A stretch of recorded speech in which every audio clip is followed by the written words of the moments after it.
በተከታይነት ደግሞ የሰንበት ተማሪዎች ለሰንበት ትምህርት ቤታቸው ሰንበት ትምህርት ቤት ገብተው ስላገኙት ጥቅም የሚነግሩን የሰንበት ተማሪ ነኝ ወደ ተሰኘው ዝግጅታችን የምናልፈው ተከታትለን እንመለስ።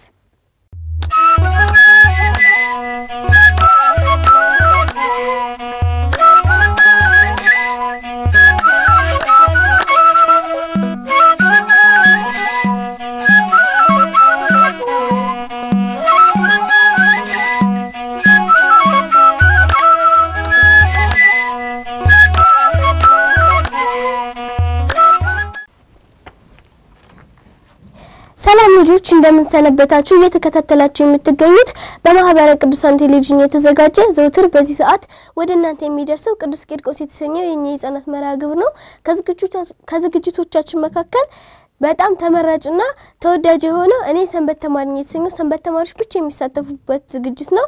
ለዛሬ ደግሞ ተረኛ ደብር ሰንበት ትምህርት ቤት ተማሪዎች መጥተዋል። አብረን እንጥራቸው። ነው ወደዚህ ወንድሞቼ በዚህ እህቶቼ ደግሞ በዚህ አረፍ በሉ። ክርስቶስ ተንሥአ እሙታን በአብይ ኃይል በስልጣን አሰሮ ለሰይጣን አጋዞ ለአዳም ሰላም ኮነ ፍስሐ ወሰላም። እንኳን ደህና መጣችሁ። እንኳን አደረሳችሁ። እንኳን አብሮ አደረሰን። እስኪ ራሳችሁ ለኔና ለተመልካቾቻችን አስተዋውቁልን። እህቴ ካንቺ ልጀምር። ስሜ ኤዶም ተስፋ ይባላል። የክርስትና ስሜ ስምረት አብ ነው። እሺ ወንድሜ። ስሜ ናታን ታምራት ይባላል። የክርስትና ስሜ ደግሞ ክንፈ ገብርኤል። እሺ ስሜ ዳግሜ ጌታውን ነው። የክርስትና ስሜ እሴተ ማርያም። ወንድሜ። ስሜ አብስራ ማሙሽ ነው። የክርስትና ስሜ ደግሞ ገብረሃና ነው። ለአራታችሁም ቃሌትን ያሰማልን። አሜን። ቤተክርስቲያናችሁ እስቲ ቤት አካባቢ ይገኛል? የደብረ ናዝሬት ቅዱስ ዮሴፍ ቤተክርስቲያን የሚገኘው እኛ ከመጣንበት ከደብረ ናዝሬት ቅዱስ ዮሴፍና ቅዱስ ሚካኤል ሆህተ ጥበብ ሰንበት ትምህርት ቤት አጠገብ ይገኛል ማለት ነው። እሺ የምትጨምረው ነገር አለ ወንድሜ? የአካባቢያችን መጠሪያ ከዮሴፍ ባሻገር አንዳንድ ጊዜ ሳሪስ እየተባለ ይጠራል። አዎ ቃሌትን ያሰማልን። እሺ በቅርቡ የትንሳኤን በዓል አከብራችኋል አይደለ? አዎ። እንዴት አለፈ የትንሳኤ በዓል? ደስ ይል ነበር? ደስ ይላል። እስቲ በምን አሳለፋችሁ? ከማል ጀምር። እሺ የትንሳኤን በዓል በሰላም በፍቅርና በአንድነት አሳልፈናል። አሃ በደንብ ነው ያሳለፍሽው ማለት ነው ከቤተሰቦችሽ ጋር? እሺ እኔ ደግሞ የትንሳኤ በዓልን ያሳለፍኩት አክስቶቼን ጠርቼ በዛውም ደግሞ ያክስቴን ልጅ ከሱ ጋር እየተጫወትን የትንሳኤ በዓልን በዚህ መንገድ አሳልፈናል ማለት ነው። ደስ ይል ነበር? አዎ ደስ ይል። እሺ የትንሳኤ በዓልን ያሳልፍነው በሰላምና በፍቅር ነው። ቤተክርስቲያን እየሄድን እዛ ፍቅራችንን እያጠነከርን ነበር። እሺ ደስ ይል ነበር? አዎ ቤተክርስቲያንም ሄደሻል? ቃሌትን ያሰማልን ወንድሜ። በዘመድ ጥያቃና ለነዳያን በማብላት ጊዜውን አሳልፈናል። ቃሌት ያሰማልን። ዋናው የበዓል ትርጉሙ እኛ ተደስተን ሌሎችንም ሰዎች ማስደሰት ነው አይደለ? እናንተም ለነዳያን ሰጣችኋል አይደለ? እሺ ትንሳኤን የምናከብረው በእለቱ ያኔ በትንሳኤ እለት ብቻ ነው እንዴ? ትንሳኤ በዓል የምናከብረው በቀኑ ብቻ አይመስለኝም። እኔ በዓላቱ ብቻ አይደለም። እሺ ወንድሜ። እኔም እሷ እንዳለችው የትንሳኤ በዓልን በአንድ ቀን ብቻ አይደለም እናከብረው። እኔም ሁለቱ እንዳሉት በቀኑ ብቻ አይደለም እናከብረው። ወንድሜ ሲል ያሳባለ እኔም እንዳነሱ ነው ሐሳቤ። ያንን በዓለ ሃምሳ ደግሞ ልክ እንደ አንድ ሰንበት አይደለም የሚቆጠረው? ይሄን ምሳሌ በማድረግ ነው። እሺ የመጣችሁት ከቅዱስ ዮሴፍ ቤተክርስቲያን ነው ብላችሁኛል አይደለ? እስቲ ስለ ቅዱስ ዮሴፍ ምን ታውቃላችሁ? ታሪኩን ካወቃችሁ አጠር አድርጋችሁ ንገሩኝ እስቲ። ካንቺ ጀምር እህቴ። ቅዱስ ዮሴፍ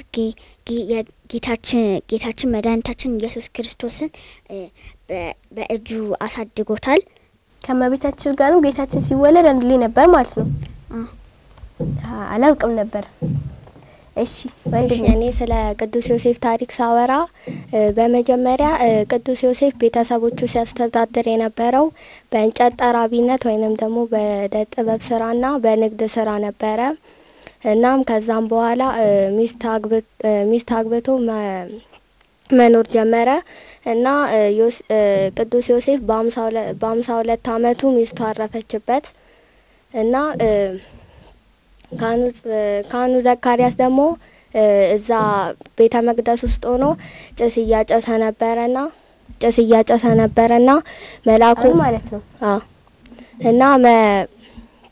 እና መልአኩ መጣና ሚስቶቻቸው የሞቱባቸውን አረጋውያን በትራቸውን ስማቸውን እየጻፉ አንተ ሰብስብ አለው ማለት ነው እና ካህኑ ዘካርያስም እንደተባለው ሌሎችም ስማቸውን እየጻፉ በትሩ ለካህኑ ዘካርያስ እየሰጡ ነበረ። ዮሴፍም ይህንን ሰምቶ ወደ ኢየሩሳሌም መጥቶ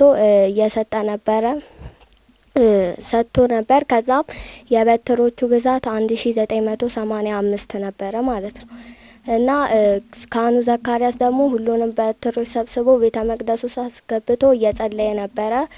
ከዛ በጧት በነጋታው የዮሴፍ በትር አብባ ነበረና በሶስት ምልክት ነበረ።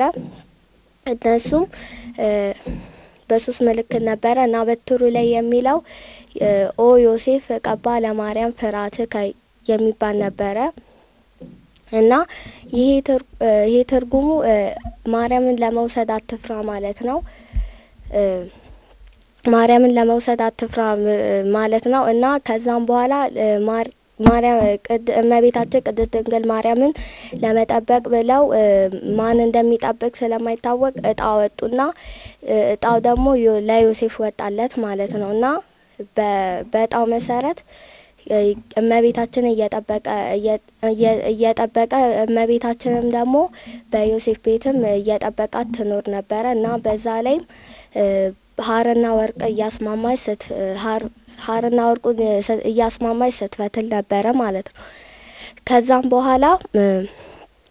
ከዛም በኋላ ጌታችን መድኃኒታችን ኢየሱስ ክርስቶስን እመቤታችን ወለደችና በስደት ጊዜ ንጉሥ ሄሮድስ ይህንን በሰማ ጊዜ ሕፃኑ ሊገለው ፈልጎ ነበረና መልአኩ ለዮሴፍ በህልም ተገልጦ ንጉሥ ሄሮድስ ልጁ ሊገድል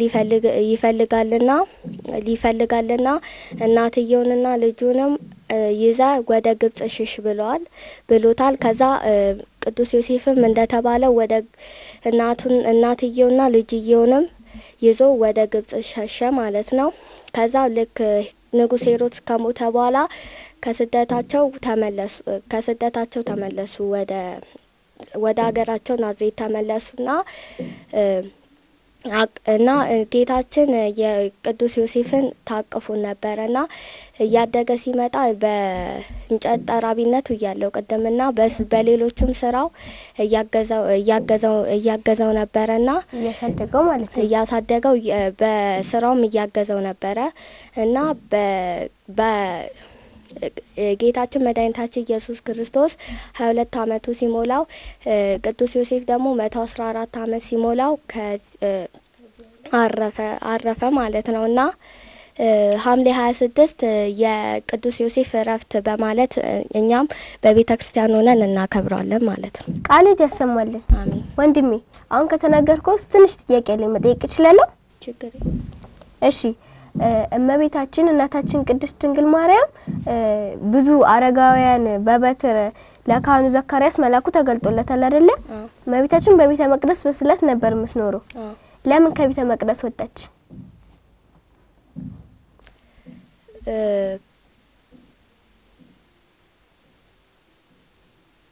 እኔ ልንገርክ። እሺ። ከቤተ መቅደስ የወጣችበት ምክንያት አይሁድ ክፉዎች ናቸው አይደለ? በመቀኝነት ተነስተው ከቤተ መቅደስ እንድትወጣ በማድረጋቸው ነው። እሺ። ሁለተኛው ጥያቄ ደግሞ ቅዱስ ዮሴፍ ወደ ኢየሩሳሌም መጣ በበትሩ ብለናል፣ በትሩን ለመስጠት እና ከየት ነው ወደ ኢየሩሳሌም የመጣው? እንገርክ። እሺ። ወደ ኢየሩሳሌም የመጣው ከገሊላ ነው። እሺ ሌላኛው ጥያቄ ደግሞ ቅዱስ ዮሴፍ ልጅ ነበረው? ልጅ ሳይሆን እንትን ለቅዱስ ዮሴፍ ለእመቤታችን ቅድስት ድንግል ማርያም እጮኛ ነበረ። እጮኛ ማለት በመጽሐፍ ቅዱስ የጠባቂ ማለት ነውና እና ቅዱስ ዮሴፍ ደግሞ እንደ ደግ አባት እንደ መልካም አባት ሆኖ አሳድጎታል ማለት ነው። እኔ ለማለት ተፈለኩት ወንድሜ ሚስት አግብቶ ነበርና ሚስቱ ሞታበታለች አይደለ? እና ልጅ ነበረ? አዎ 3 ልጅ ነበሩት። ወንድሜ 7 ልጆች ነበር ያሉት፣ 3 ወንዶች 4 ደግሞ ሴቶች። እሺ እሺ እና እነዚህ 3 ወንዶች ደግሞ ለሐዋርያነት ከጌታችን ጋር ተመርጠው አንድ ላይ ነበሩ። እሺ ቃሊትን ያሰማልን። የሚጨምራለ?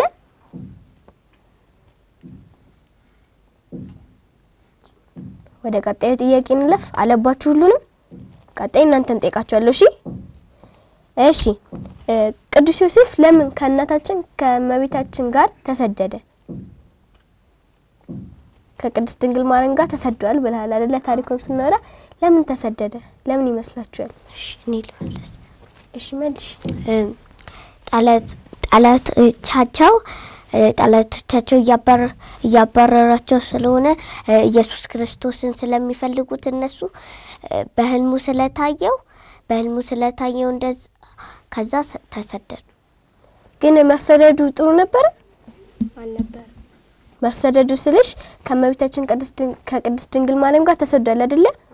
እሱ ትቷቸው ነበር መሄድ የነበረበት ነው ወይስ መሰደዱ ጥሩ ነበር? ትታቸው ከመሄድ መሰደዱ ጥሩ ነው። ታማኝ መሆን አለብን ማለት ነው። እስቲ ታማኝ አገልጋይ መሆን እንማራለን ማለት ነው ከዚህ ታሪክ። እሺ ዛሬ ለኔና ለልጆች ምን ይዛችሁልን መጣችሁ? መዝሙር። እሺ ሌላስ? ግዕዝ ምንለውም ይዘመታል። የግዕዝ ተዘጋጅታችኋል ማለት ነው። ይሄንን ተዘጋጅታችኋል። በቅድሚያ ከመዝሙሩ ብንጀምር ይሻላል። የዮሴፍና ዮሐዳስቶን አባቱ ያዕቆብ የኛ አባታችን የበለሷን ፍሬ አፍርታ በትሩ ሰግደና ከበርናት በሉ እስኪ ዘምሩ። የዮሴፍና ዮሐዳስቶን አባቱ ያዕቆብ የኛ አባታችን የበለሷን ፍሬ አፍርታ በትሩ ሰግደና ከበርናት በሉ እስኪ ዘምሩ። በበረሃ ሲሄድ ዮሳን ተከትሎ ሊነግራቸው ነበር ጭፍራ መጣ ብሎ። ሰሎሜም እመቤታችን ልጇን ይዛ ምንጭ ስር በዚያ ቀን ዮሳም ተኛ ድንጋይ ተንተርሶ። ዛሬም አለ በክብር ዛው አርፎ የዮሴፍ እናት ዮሐዳስቶን አባቱ ያዕቆብ የኛ አባታችን የበለሷን ፍሬ አፍርታ በትሩ ሰግደና ከበርናት በሉ እስቲ ዘምሩ። የጌታን ሰውነት ሰሎሜ ስታጥብ የበትሩ ስንጣቂ ነበር የሚያብብ።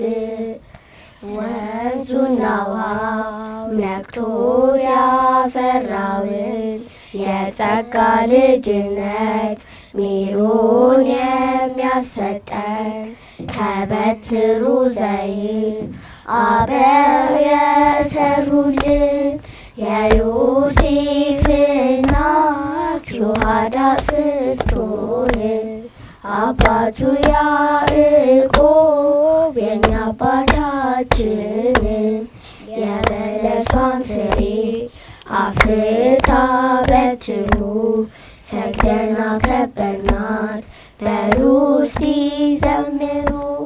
ቤተልሔም ወርደው ካህናቱ መጡ ቅዳሴ ጀመሩ ቤተ መቅደስ ገቡ። ግብጽ ወርደው መመለሳቸውን እናስባለን እኛ ክርስቲያን። ኮቲባ ትዕማር ያገኛቸው ቅጣት እነዚህ ቅዱሳን አልዘከር ማለት የዮሴፍ እናት ዮሐዳስ ስትሆን አባቱ ያዕቆብ የኛ አባታችን የበለሷን ፍሬ አፍርታ በትሩ ሰግደን አከበርናት በሉ እስቲ ዘምሩ። ዝማሬያችንን እንቀበል። ለአራታችሁም ዝማሬ መልእክትን ያሰማልን። አሜን። እሺ በቅድሚያ መዝሙሩን አቅርባችሁልናል አይደለ? አሁን ደግሞ እኛ ከአባታችን ከቅዱስ ዮሴፍ ምን እንማራለን? ታሪኩን ወንድማችን በደንብ ነግሮናል። እህታችንም ገልጻልናለች። እሺ እኔ ልጀምር። ታታሪ መሆንን ተምሬያለሁ። ታታሪነትን ያን ሁሉ ስራ ቢበዛበት እንኳን መስራቱን አይደለ? እውነት ነው። እሺ ወንድሜ። እሺ እኔ ከዚህ ታሪክ ከቅዱስ ዮሴፍ ታሪክ የምማረው አንደኛ እናትም አባትም ባንሆንም ግን እንደ አባት እንደ መልካም አባት ወይንም ደግሞ እንደ መልካም እናት አድርገን ማሳደግ እንዳለብን። ቅዱስ ዮሴፍም አባት ባይሆነውም ግን እንደ መልካም አባት ሆኖ ጌታችንን መድኃኒታችን ኢየሱስ ክርስቶስን አሳድጎታልና እኛ ደግሞ ከዚህ መልካም አባት ወይም መልካም እናት ሆነን ማሳደግን እንማራለን ማለት ነው። መልካምነትን ደግነትን ማለት ነው። በመዝሙሩ ላይ እንደሰማሁት ልክ እንደ ትዕማርና ኮቲባር መጨከን የለብንም አይደለ? እሺ እኔ ከቅዱስ ዮሴፍ የምማረው ትህትናን፣ ታታሪነቱንና ታማኝ ጠባቂ መሆኑን። ትህትናውን እንዴት እንማራለን ከዚህ ታሪክ? ትህትናውን ቅድስት ድንግል ማርያምን እጣወቶለት በትህትናና በታማኝ ጠባቂነት መጠበቁን እምቢ ማለት ይችል ነበር፣ በትህትና እሺ ማለቱን። እውነት ነው ወንድሜ። ከቅዱስ ዮሴፍ የምንማረው ታታሪነቱን እና ደግሞ ትግስተኛነቱን መጨመር እችላለሁ እኔ? እሺ እኔ ሌላ የምጨምረው ነገር ካለ ደግሞ ጽድቅን እንማራለን። ጽድቅ መስራትን እንማራለን። እኛም እንደ ቅዱስ ዮሴፍ ጽድቅን መስራት አለብን። ጽድቅን እየሰራን ከኖርን እግዚአብሔርን ደስ እናሰኛለን ማለት ነው። ዋናው ዓላማችን መንግስተ ሰማያት መግባት ነው አይደለ? መንግስተ ሰማያት ለመግባት ደግሞ ደግነት፣ ሩህሩህነት፣ ታዛዥነት፣ ትግስተኛነት በአጠቃላይ የመንፈስ ፍሬዎችን ካወቃችሁ ሁሉንም ነገር አድርገን ከክፋት ውጪ ማድረግ አለብን አይደለ? ቃልት ያሰማልን። ስታድጉ ምን መሆን ነው የምትፈልጉት? ወደፊት እንዲህ እሆናለሁ ብላችሁ ትነገራላችሁ አይደለ? እስቲ ምን መሆን ነው የምትፈልጉት? ካንቺ ልጀምር እህቴ። እኔ መሆን የምፈልገው የሰንበት ዘማሪ። በአለማዊስ? በአለማዊ ደግሞ ሰዓሊ መሆን ፈልጋለሁ። ለምን የሰንበት ዘማሪ ወይም ሰዓሊ መሆን ፈለግሽ? የስዕል ችሎታ አለሽ? ስዕል ትችያለሽ? ይዘሽልኝ ትመጫለሽ? እሺ ስዕል። እሺ የሰንበት ዘማሪ መሆን ስለምን ፈለግሽ? ድምጽሽ ያምራል ይሉኛል። ስለዚህ እሱን መሆን ፈልጋለሁ። እሺ ቃልት ያሰማልን ወንድሜ።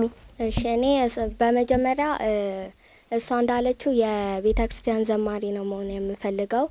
በአለማዊ ደግሞ ሳይንቲስት ወይንም ደግሞ ተመራማሪ ነው መሆን የምፈልገው። በመጀመሪያ ከቤተክርስቲያን ዘማሪ መሆን የምፈልግበት ምክንያት መዘመር ስለምወድ በጣም ስለምወድ ዘማሪ መሆን እፈልጋለሁ ማለት ነው። በተጨማሪ ደግሞ ተመራማሪ መሆን የምፈልግ መመራመር በጣም ነው የምወደውና ለዛ ደግሞ ችሎታዬን እንዳዳብር በዛውም ተመራማሪ መሆን እፈልጋለሁ። ግኝቶችን ማግኘት ደስ ይላል ማለት ነው። እሺ እህቴስ?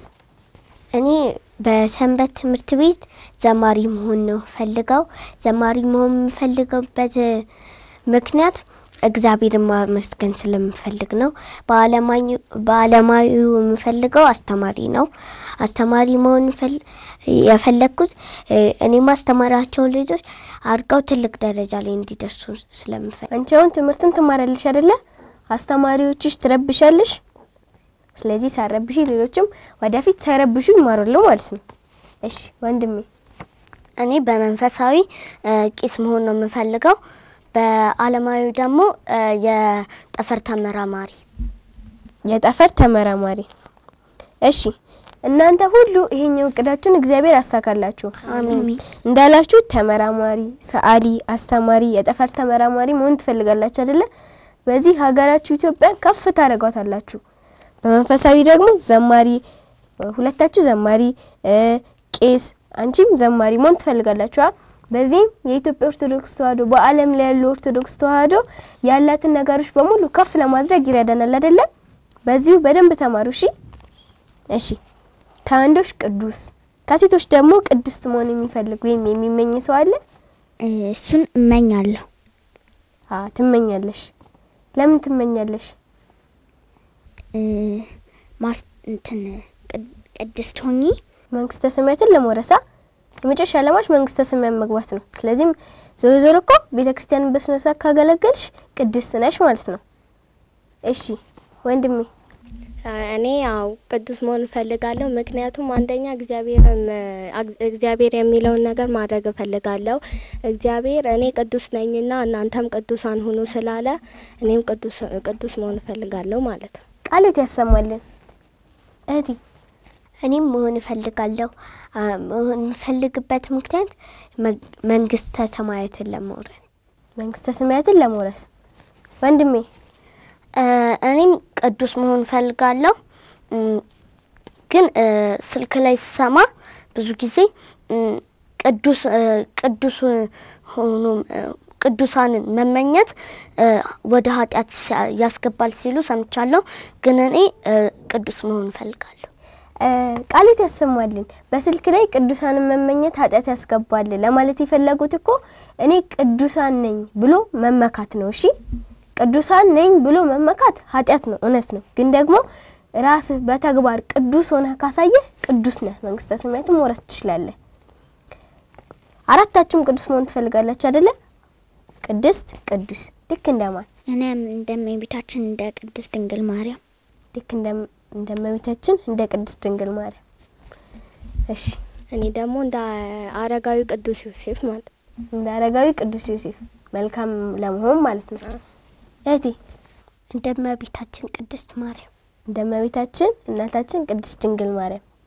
ወንድሜስ? እኔም እንደ ቅዱስ ዮሴፍ ቅድስት ድንግል ማርያም። ምኞታችሁን ያሳካላችሁ። አሜን። እሺ የእናንተ ሰንበት ትምህርት ቤት ለልጆች ምን አገልግሎቶችን ይሰጣል? ቃለ እግዚአብሔርን እንድንማር፣ ቃለ እግዚአብሔር እንድትማሩ የተለያዩ ኮርሶችን ይሰጣል። ኮርሶቻችሁ በክፍል ነው የምትማሩት? ስንተኛ ክፍል ነው ወንድሜ? 3። እሺ የተለያዩ መዝሙሮችን ኮርስ ትማሪያለሽ? ስንተኛ ክፍል ነሽ? 3። እሺ ወንድሜ? እሺ በተጨማሪ ደግሞ መዝሙር ያዘምራሉና እግዚአብሔርን ማመስገን ማለት ነው። ዘመር ማለት እግዚአብሔርን እያመሰገን ስለሆነ እግዚአብሔርን እንዳመሰግንበት ጥቅም ሰጥቶኛል ማለት ነው። ኮርስ ትማራለህ? አዎ። ስንተኛ ክፍል ላይ? 4። እህቴስ? 2። ቅድም እንዳላችሁኝ ከሆነ ግዕዝ እናቀርብላችኋለን ብላችሁኛል አይደለ? ግዕዝም ይሰጣል ማለት ነው ከአገልግሎቶቹ መካከል። እስቲ አሁን ከመጣችሁልን ነገር ውስጥ አንዱን አቅርቡልን። ግዕዝ ይቀራል። እሺ ግዕዝን አቅርቡት። እሱ ነው የሚቀርበው። ማንንም ያቀርበው? ያለሁት ማክሰኞ ላይ ነው። ውዳሴያ ለእግዝእትነ ማርያም ድንግል ወላዲተ አምላክ ዘይትነበብ በዕለተ ሰኑይ ፈቀደ እግዚእ ያግዞ ለአዳም ህዙነ ወትኩዘ ልብ ወያግብ ውሃ በዘትካት መንበሩ ሰአሊ ለነ ቅድስት። ቃልት ያሰማልን። እናንተ የሰንበት ትምህርት ቤት ተማሪዎች ናችሁ አይደለ? ምን ጥቅም አገኛችሁ? ሰንበት ትምህርት ቤት ከዓለማዊ ይልቅ በመንፈሴ እንድጠነክር አድርጎኛል። እንደገና ደግሞ ብዙ መዝሙሮችን ብዙ የማላውቃቸውን ታሪኮች እንዳውቅ አድርጎኛል። እሺ የቤተክርስቲያን ታሪኮችን ማለት ነው። እህቴ እኔ ትህትናን እና ቃለ እግዚአብሔር እንድማር አድርጎኛል። እሺ ቃልትን ያሰማልን። እሺ ወንድሜ እሺ በመጀመሪያ የማናቃቸውን ቅዱሳኖች ታሪክ የማናቃቸውን ታሪኮችን አውቀናል። በሌላኛው ሐሳብ ሌላኛው ጥቅም ያገኘው ደግሞ ወደ እግዚአብሔር እንድቀርብ አድርጎኛል ማለት ነው። ቃልትን ያሰማልን። አሜን። እኔ ደግሞ ከሰይጣን ብዙ እርምጃ እንድርቅ አድርጎኛል። መዝሙሮችን የተለያዩ ታሪኮችን እንዳውቅ አድርጎኛል። እግዚአብሔር እንዳመሰግን አድርጎኛል። ሰንበት ትምህርት ቤት በመማራችሁ ከዓለማዊ ትምህርት ጋር የተጋጨባችሁ ወይም ትምህርታችሁ ላይ ሰነፍ እንድትሆኑ ያደረጋችሁ ነገር አለ? አራታችሁም የለም። ሰንበት ስትማሩ ይበልጥ እየጨመራችሁ ነው የምትመጡት አይደለ? እሺ ቃልት ያሰማል። ይሄን ሁሉ ትምህርት ለምታስተምራችሁ እኔ ሳድግ እመቤታችን ቅድስት ድንግል ማርያምን እንደሷ ቅድስት ሆኜ የሷን ቤተክርስቲያን ማገልገል ፈልጋለሁ። አገልጋይ መሆን። እሺ ወንድሜ የምወዳት በጣም በቃ ወዳታለሁ። እሷን አገለግላታለሁ። ስለዚህ ደግሞ ማገልገል ስለምፈልግ ቤተክርስቲያንን ስለምወዳት አገለግላታለሁ። መግለጫ ቃል የለህም ማለት ነው። ቃልት ያሰማልን። እህቴ እኔ ቤተክርስቲያንን ወዳታለሁ። እዛ ተምሬ አድጌ አገለግላለሁ። እመቤታችን ቅድስት ድንግል ማርያምንም በጣም ወዳታለሁ። ጌታችን መድኃኒታችን ኢየሱስ ክርስቶስን ስለወለደችልን እናመሰግናታለን። ቤተክርስቲያናችን እንዴት ነው የምትወጃት? በጣም ወዳታለሁ ከምትዩ በላይ ማለት ነው። ቃልትን ያሰማልን ወንድሜ። እሺ እኔ ቤተክርስቲያኗን በጣም ማገልገል እወዳለሁ። እመቤታችን ቅድስት ድንግል ማርያምም ጌታችን መድኃኒታችን ኢየሱስ ክርስቶስን ስለወለደች ክብርና ምስጋና ይግባት እላለሁ። አሜን። ግን ቤተክርስቲያንን እንዴት ነው የምትወዳት? በጣም ነው እሷ እንደምወዳት ምን ያህል እንደምወዳት ለመግለጽ ቃላት ያጥረኛልና እኔ በጣም ነው የምወዳት ማለት ነው ቤተክርስቲያን። ቃልትን ያሰማልን ለአራታችሁም። እሺ ሰንበት ትምህርት ቤት የሚማር ልጅና የማይማር ልጅ ልዩነት አለው አይደለ? አለ ብላችሁ ታስባላችሁ? እስቲ ልዩነቱ ምን ይመስላችኋል? ሰንበት ትምህርት ቤት የማይማር ልጅ ብዙ ጊዜ ስድብ ይሳደባል፣ ወደ መጥፎ ባህሪዎች ይሄዳል። ሰንበት ትምህርት ቤት የሚማር ሰው ግን ከክፉ ነገሮች ይርቃል እና አምላኩን ያመሰግናል። ቃልት ያሰማልን ወንድሜ። ስድብ ብለናል አይደለ? ግን እኮ ሰንበት ትምህርት ቤት እየተማረም የሚሳደብ አለ። እርሱ ምንድነው የሚባለው? እሱ አሁን ለንስሐ መግባት እድሜው ካልደረሰ ሲያድግ ወደ 14 አመት ሲደርስ ንስሐ ገብቶ የሰራቸውን ኃጢያት እንትን ብሎ ጽድቅ መሆን አለ። ንስሐ ገብቶም ስድብ ከተሳደበ እሱ ሰንበት ትምህርት ቤት እንደማይማር ልጅ ነው የሚቆጠረው ማለት ነው። የሚማር ልጅ ባይሳደብም ክፉ የሰራቸውን የሰረቃቸውን ሲያድግ ወደ 14 ምናምን አመቱ ሲሞላ ንስሐ ገብቶ እንትን ማለት አለበት። ሰው እንደመሆኑ ቢሰታት እንኳን ንስሐ ገብቶ ኃጢያቱን ያሰራያል ማለት ነው። ቃልትን ያሰማልን እህቴ። እሺ ሰንበት የማይማሩ ልጆች አንዳንዴ መጥፎ ባህሪያቶችን ሊያሳዩ ይችላሉ እና ትምህርት ቃለ እግዚአብሔርንም ሊያውቁ ይችላሉ። ሰንበት የሚማሩ ልጆች ደግሞ ቃለ እግዚአብሔርን በደንብ የተማሩና ለወደፊት የሚጠቅሙ አገልጋይ የሚሆኑ ልጆች ናቸው። ቃሉትን ያሰማልን ወንድሜ። እሺ በመጀመሪያ ሰንበት የማይማሩ ልጆች አሁን ለምሳሌ ስለ ቃለ እግዚአብሔር ላያውቁ ስለሚችሉ ስድቦችን ሊሳደቡ ይችላል፣ ሊጣሉ ይችላል እና ያንን ባለማወቃቸው ይህ ሊከሰት ይችላል። ግን ሰንበት ተማሪ የሆነ ግን ቃለ እግዚአብሔር ስለተማረ አይጣላም፣ አይሳደብም። ግን ምናልባት ከተሳደበ ወይም ሌላ ኃጢአት ከሰራ እድሜው ሲደርስ እሱ እንዳለው ንስሐ ገብቶ ኃጢአቱን ያሰርያል ማለት ነው። ስለዚህ ሰንበት ትምህርት ቤት የማይማር ልጅ 10ቱ ትእዛዛትን ስለማያውቅ ከዛም ይወጣል ማለት ነው ከህግጋት። እህቴ ሰንበት የማይማር ልጅ 10ቱን ትእዛዛት ስለማያውቅ ይሰርቃል፣ ይበድላል ሰውን። ስለዛ ኃጢአት ይሰራል። ወይ ደግሞ ኃጢአት ሰርቶ ትልቅ ሆኖ ካወቀ ሰንበት ትልቅ ሲሆን ካወቀ ጠይቆ ካወቀ ንስሐ መግባት አለበት። ቃሉት ያሰማል። በመጨረሻም ሰንበት ትምህርት ቤት የማይመጡ ልጆች ሰንበት ትምህርት ቤት መጣው ልክ እንደናንተ እንዲማሩ ወላጆችም ወደ ሰንበት ትምህርት ቤት መላክ ብቻ ሳይሆን ልክ እንደ አስኳላ ወይም ዓለማዊ ትምህርት እንዲከታተሉ መልእክት አስተላልፉ። ልጆቻችሁን ከዓለማዊ ይልቅ ወደ መንፈሳዊ ያስገባቸው። እንደገና ደግሞ ሰንበት ትምህርት ቤት ስትልኳቸው ብዙ ጊዜ ቅዱሳን ታሪካትን መዝሙሮችን ስለሚጽፉ የሚገባውን ግብአቶች አዘጋጅታችሁ ላኳቸው እላለሁ። ቃሉት ያሰማልን። እህቴ በመላ ዓለም የሚገኙትን ልጆች ሰንበት ትምህርት ቤት እንዲገቡ እና የማያውቁት ነገር እዛ ገብተው እንዲያውቁ መልእክት አስተላልፋለሁ። ቃሉትን ያሰማልን ወንድሜ። እሺ እኔ የሰንበት ትምህርት የማትማሩ ልጆች ተማሩ እላቸዋለሁ። ወላጆቻቸውም ለሚያስፈልጓቸውን ግብአቶች አሟልተው ወደ ሰንበት ይላኳቸው እላቸዋለሁ እና ከዛም እንደኛም የተለያዩ ጥቅም ሊያገኙ ይችላሉ ማለት ነው። ቃሉትን ያሰማልን እህቴ። እኔ የምለው ከነሱ በተጨማሪ በመላው ዓለም ያሉት ኦርቶዶክሶች ሰንበት መግባት አለባቸው። እዛ የተለያዩ ነገር ይማራሉ፣ መዝሙሮች፣ የተለያዩ ኮርሶች ስለሚማሩ እነሱ ማበረታታት አለባቸው፣ እንዲገቡ ማበረታታት አለባቸው። ዳራታችሁን ቃሉትን ያሰማልን።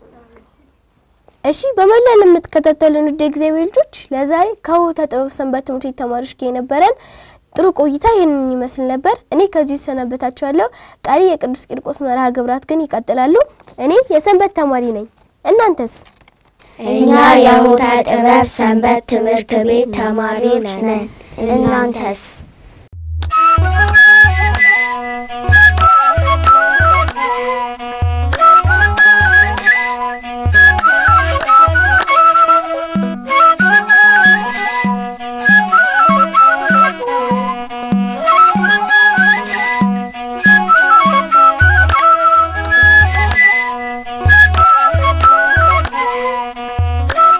ውድ እግዚአብሔር ልጆች ከዝግጅቱ ተመልሰናል። በዝግጅቱ ለተሳተፉ ሁሉ እግዚአብሔር አምላክ ቃሎትን ያሰማልን። አሜን።